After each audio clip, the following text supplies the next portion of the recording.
Sorry, I had to adjust the camera thing real quick. So, this is the 2010 Physics C E&M question 2 from the free response.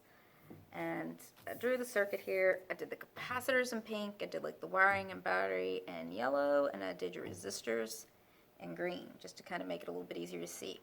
So here's the question. Not sure if you can read it in the video, but you should already have it. This first sentence is super important. Always read your first sentence. Also, don't start approaching these all mathy. This is a map.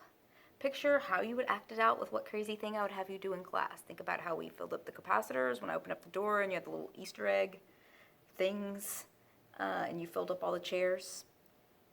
You can also think of capacitors like, say it's a ride, like at, Kima or Six Flags or something like that.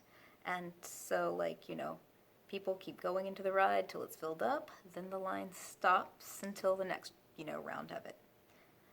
Till the ride goes and unfills and all that stuff. So, anyway, but this first sentence is super important. In the circuit illustrated above, the switch S, they've labeled, is initially open and the battery has been connected a long time. This tells you two things. First, it tells you that this little piece right here doesn't matter. You're just dealing with the battery, then this branch with the 5 microfarad and 20 ohm resistor, and then this branch with the 40 ohm resistor and the 10 microfarad cap. So we can just ignore that part. Okay, so it's been left open a long time. It's kind of like, think of it if we're going with the roller coaster thing. The park has been open a long time and the roller coaster is already filled up and more people are waiting in line.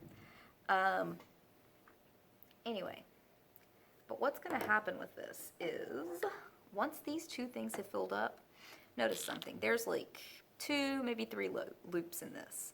But let's just look. Current to make this first loop right here, this is your first loop. If the capacitor weren't filled up or weren't there, this is how your current would travel. It would travel like around this to get back to the battery. Now, keep in mind that this essentially shuts things off. Also, let's go ahead and just define another loop while we're doing that. Let's make that loop 2. And this is the loop rule. Look at the previous videos if you don't remember that. Loop rule, that's what I did in blue, 2 loops right here. So, but the first part asks, what is the steady state current through the ammeter? Oh, the ammeter was right here. It really doesn't matter where the ammeter is for this question because your current has completely stopped. Think about it this way. Your current's traveling along here and, oh wait, no, it can't go anywhere because that capacitor's filled up and has effectively cut things off. So that cuts off this whole section.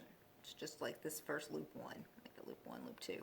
Okay, so, well, maybe say the current wants to go up here and it's walking around here, going through the resistor, everything's fine.